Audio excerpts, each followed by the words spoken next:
பிஸ்மில்லாஹ் ரஹ்மான் ரஹீம். கண்ணியமிக்க சகோதர சகோதரிகளே, அல்லாஹின் நல்லடியார்களே, அஸ்ஸலாமு அலைக்கும் வரஹ்மத்துல்லாஹி வபரகாத்துஹு. அல்ஹம்துலில்லாஹ். அல்லாஹும்ம ஸல்லி அலா முஹம்மதின் வஅலா ஆலி முஹம்மதின் வபாரிக் வஸல்லிம். இன்னைக்கு நம்ம பாத்தீங்கன்னா ரொம்பவே ஒரு சிறப்புக்குரிய களிமாவை தான் பார்க்க போறோம். லைலத்துல் கத்ருடைய நாள்ல இருந்து கொண்டிருக்கிறோம். இந்த நாள்ல இந்த ஒரு களிமாவை வெறும் ஒரு முறை நீங்க ஓதுனாவே என்ன ஆகும் சொல்லுங்க பார்க்கலாம். இரவு பகல் இரண்டிலும் முழுவதுமாக நன்மை செய்த நன்மை உங்களுக்கு எழுதப்படும். சுபஹானல்லாஹ். இத ஒரு தடவை ஓதுனா 24 மணி நேரம் நீங்க இபாதத் செஞ்ச நன்மை பெறுகிறீர்கள்.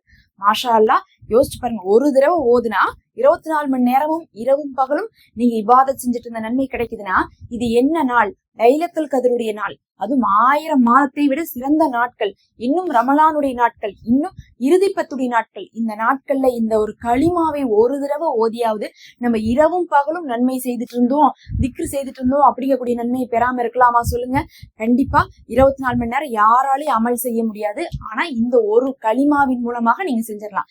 இப்ப நான் அந்த களிமாவை போடுறேன், அப்படியே ஒரு தடவை யாருக்கு அரபியில வேணுமோ அவங்க மட்டும் ஸ்கிரீன்ஷாட் எடுத்துக்கோங்க. இதுதான் அந்த களிமா. யாரும் பயந்துராதீங்க, இவ்வளவு பெருசு இருக்குன்னு சொல்லிட்டு. இது பாத்தீங்கன்னா திரும்ப திரும்ப எழுதியிருக்காங்க, அதனாலதான் இப்படி இருக்கு. நான் உங்களுக்கு அடுத்தது தமிழ்ல போடும் போது உங்களுக்கு புரிஞ்சிடும் அது எப்படி ஓதணும் அப்படிங்கிறது. அதனால வேணுங்கிறவங்க அரபியில இருக்கவங்க ஸ்கிரீன்ஷாட் எடுத்துக்கோங்க. எடுத்திருப்பீங்கன்னு நினைக்கிறேன். இப்ப நம்ம பாத்தீங்கன்னா நான் தமிழ்ல போறோம் பாருங்க. ஃபர்ஸ்ட் எடுத்து என்ன வருது? அல்ஹம்துலில்லாஹி அதத மா ஹலக. அதாவது என்ன சொல்றோம்? அல்லாஹ்வை நம்ம எப்பயும் ஓதக்கூடிய திக்ர் என்னது? சுப்ஹானல்லாஹ், அல்ஹம்துலில்லாஹ், அல்லாஹ் அக்பர். இந்த 3 திக்ர் தானே ஓதுவோம். அதை நம்ம எப்படி ஓதுவோம்? சுப்ஹானல்லாஹ்னு ஓதுவோம், அவ்வளவுதான்.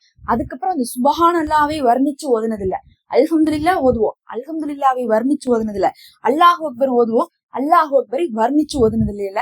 இந்த திக்ரு அந்த 3ஐயும் வர்ணிச்சு ஓதக்கூடிய ஒரு திக்ருன்னு வச்சுக்கோங்க.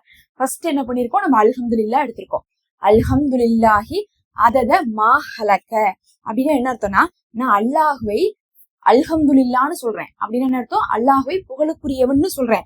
எது வரையும் பாத்தீங்கன்னா அவன் படைத்த எண்ணிக்கையுடைய அளவு வரையும் அப்படிங்கிறோம். அல்லாஹ் எவ்வளவு படைச்சிருக்கான் இந்த உலகத்துல? எவ்வளவோ படைச்சிருக்கான். வானம் பூமியில இருக்கக்கூடிய அனைத்து அவன் தான் படைச்சு வச்சிருக்கான். எல்லாமே மனிதர்கள், ஜின்கள் எல்லாத்தையும் அல்லாஹ் தானே படைச்சிருக்கான். அப்ப அத்தனையுமே அவனுடைய எல்லா படைப்பையும் அந்த எண்ணிக்கை எவ்வளவோ அத்தனை எண்ணிக்கை அளவுக்கு நான் அல்ஹம்துலில்லாஹ் ஓதுறேன் அப்படின்னு நம்ம சொல்றோம். சுப்ஹானல்லாஹ். இதனாலதான் நபி அவர்கள் சொன்னாங்க 24 மணி நேரமுமே இபாதத் செய்த நன்மை கிடைக்கும்ட்டு. ஏன்னா உங்களால அல்லாஹ் படைத்த எண்ணிக்கை அளவுக்கு ஒரு நாள் ஃபுல்லா உங்களால அல்ஹம்துலில்லாஹ் ஓத முடியுமானா ஆயுசு முழுவதும் ஓதுனா கூட நம்மளால அந்த அளவுக்கு ஓட முடியாது. அந்த அளவுக்கு பாத்தீங்கன்னா அல்லாஹுடைய படைப்புகள் இருக்கு, நிரம்பி இருக்கு. நமக்கு தெரிஞ்ச தெரியாத படைப்புகள்லாம் அப்படி இருந்துட்டு இருக்கு.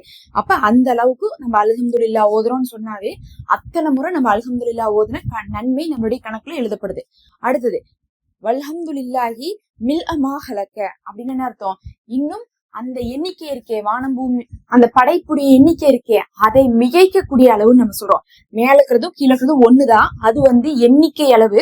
இது எண்ணிக்கையை விட அதிகமாக அப்படின்னு அர்த்தம். இப்ப நம்ம 100ன்னு சொல்றோம்னா 100 அளவுக்கு நம்ம ஓதுறோம்னு அர்த்தம். இல்ல 100ஐ விட அதிகமாக அப்படின்னு சொல்லும்போது அதை விட ஜாஸ்தி. ஜாஸ்தின்னா எவ்வளவு வேணா இருக்கலாம். 1000 இருக்கலாம், 10,000 இருக்கலாம். அந்த மாதிரி அவனுடைய படைப்பை விட ஜாஸ்தியா நம்ம என்ன பண்றோம்? அவனை அல்ஹம்துலில்லாஹ் சொல்றோம். அடுத்தது வல்ஹம்துலில்லாஹி அதத மாஃபில் அர்லி வஸ்ஸமாஹி. முதல்ல படைப்புன்ட்டோம். படைப்புனா அவன் படைச்ச எல்லாமே படைப்பு தான். ஆனா இப்ப அந்த படைப்புல பிரிச்சு சொல்றோம். எப்படி சொல்றோம்னா வானத்துல பூமியில இருக்கிறதுன்னு சொல்றோம். வானத்துல என்ன இருக்கும்? மலக்குகள் இருப்பாங்க, அல்லாஹுடைய அர்ஷ் இருக்கும். பூமியில என்ன இருக்கும்? மனிதர்கள் இருப்பாங்க, மரம் செடி கொடி விலங்குகள் இருக்கும். வானத்துல பாத்தீங்கன்னா சொர்க்கம் நரகம் எல்லாம் இருக்கு. இந்த மாதிரி எல்லாமே இருக்கா. அந்த எண்ணிக்கை அளவுக்கு நான் அல்லாஹ்வை அல்ஹம்துலில்லாஹ்னு சொல்றேன் அப்படிங்கிறோம். அடுத்தது அதுலயே பாத்தீங்கன்னா மில் போட்டிருக்கோம். மேல இருக்கிற லைனுக்கும் கீழே இருக்கிற லைனுக்கும் பாத்தீங்கன்னா 2 லைன் ஒரே விஷயத்த தான் நம்ம சொல்லுவோம். ஒரு தடவை எண்ணிக்கை அளவுன்னு சொல்லுவோம், ஒரு தடவை அதை மிகைக்கக்கூடிய அளவுன்னு சொல்லுவோம். அப்ப பாத்தீங்கன்னா வல்ஹம்துலில்லாஹி மில்அ மா ஹலக மில்அ மா ஃபில் அர்லி வஸ்ஸமாவாத்தினா இன்னும் அதனுடைய அந்த வானம் பூமியில் இருக்கக்கூடிய எண்ணிக்கையை விட அதிகமாக அர்த்தம். அடுத்தது வல்ஹம்துலில்லாஹி அதத மா அஹ்ஸா கிதாபுஹு. அவனுடைய வேதத்துல இருக்கக்கூடிய எண்ணிக்கை அளவு. அவனுடைய வேதத்துல எத்தனையோ எழுத்துக்கள் இருக்கு, அந்த எண்ணிக்கை அளவுக்கு அல்ஹம்துலில்லாஹ் ஓதுறோம். இன்னும் அடுத்த லைன்ல அதை மிகைக்கக்கூடிய அளவுன்னு சொல்றோம். அதனாலதான் மில் அப்படின்னு போட்டிருக்கோம். அதத மில் இது மட்டும் தான் மாறும். கடைசியா வல்ஹம்துலில்லாஹி அதத குல்லி ஷைஇன். இன்னும் அவன் படைத்த எல்லாவற்றின் கனமளவுன்னா என்ன பாத்தீங்கன்னா, இவ்வளவு நேரம் நம்ம எண்ணிக்கை சொன்னோம். அதாவது எண்ணிக்கைனா இப்ப 4 பேர் நிக்கிறோம்னா 4 அப்படிங்கிறது எண்ணிக்கை. ஆனா 4 பேருடைய எடை அப்படின்னு பார்க்கும்போது ஆளுக்கு ஒரு 50 கிலோ இருப்போம். ஒரு 200 கிலோ வந்து ஆயிரும். அப்ப வந்து எண்ணிக்கை வந்து வேற, எடை வேற. அந்த எடை அளவுக்கு என்ன பண்றோம், இப்ப வந்து அல்ஹம்துலில்லாஹ் சொல்றோம். இன்னும் அந்த எடையும் மிகைக்கக்கூடிய அளவுக்கு நம்ம சொல்றோம். இப்ப உங்களுக்கு புரிஞ்சுச்சா? 4 விஷயம்தான். அவனுடைய படைப்பை மிகைக்கக்கூடிய அளவு, அதுக்கப்புறம் வானம் பூமி அளவு, அதை மிகைக்கக்கூடிய அளவு, அவனுடைய வேதத்துல இருக்கக்கூடிய அளவு, அதை மிகைக்கக்கூடிய அளவு, கடைசியா வந்து பாத்தீங்கன்னா எல்லாத்துடைய கனமளவு, அதை மிகக்கூடிய அளவுன்னு சொல்லிட்டு நம்ம சொல்றோம். இப்ப வந்து பாத்தீங்கன்னா இது முடிஞ்சிருச்சா? அடுத்தது நம்ம என்ன பண்ணணும்னா இதுலயே அடுத்தடுத்த திக்ர்களை போடணும். இப்ப அல்ஹம்துலில்லாஹ் வச்சு நம்ம 4 முடிச்சிட்டோமா, அடுத்தது சுபஹானல்லாஹ் வச்சு நம்ம 4 முடிக்க போறோம். எப்படி முடிப்போம்னு பாத்தீங்கன்னா, எந்த இடத்துல எல்லாம் அல்ஹம்துலில்லாஹ் போட்டிருக்குமோ அந்த இடத்துல மட்டும் சுபஹானல்லாஹ் மாத்தி போட்டுக்கோங்க. இப்ப மாத்தி போட்டா என்ன ஆகும்னு பாத்தீங்கன்னா, பாருங்க, சுபஹானல்லாஹி அதத மா ஹலக்க, அதாவது அல்ஹம்துலில்லாஹ் இருந்த இடத்துல நான் சுபஹானல்லாஹ்னு சொல்றேன். சுபஹானல்லாஹி அதத மா ஹலக்க அப்படின்னு என்ன அர்த்தம்? நான் வந்து அல்லாஹுடைய படைப்பின் எண்ணிக்கை அளவு அவனை பரிசுத்தமானவன் சொல்றேன்னு அர்த்தம். அல்ஹம்துலில்லாஹ்னா என்ன அர்த்தம்?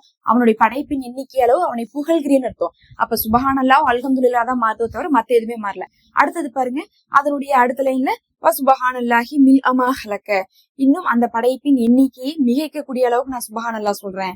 அடுத்தது சுபஹானல்லாஹி அதத மாஃபில் அர்லி வசமாயி, அதுக்கப்புறம் வந்து பாத்தீங்கன்னா அதுலயே வந்து வானம் பூமி நிரப்பக்கூடிய அந்த எண்ணிக்கை அளவுக்கு வந்து நான் சுபஹானல்லாஹ் சொல்றேன் அப்படின்னு நம்ம சொல்றோம். இந்த மாதிரி என்ன பண்றோம், சுபஹானல்லாஹ்க்கு எல்லாமே போட்டு ஓதிக்கிறோம். அதே மாதிரி அந்த இடத்துல அல்லாஹ் அக்பர் போட்டுக்கோங்க, கடைசி வரை ஓதிக்கோங்க, பாத்துக்கோங்க, ஸ்கிரீன்ல இருக்குது, ஸ்கிரீன்ஷாட் எடுத்துக்கோங்க.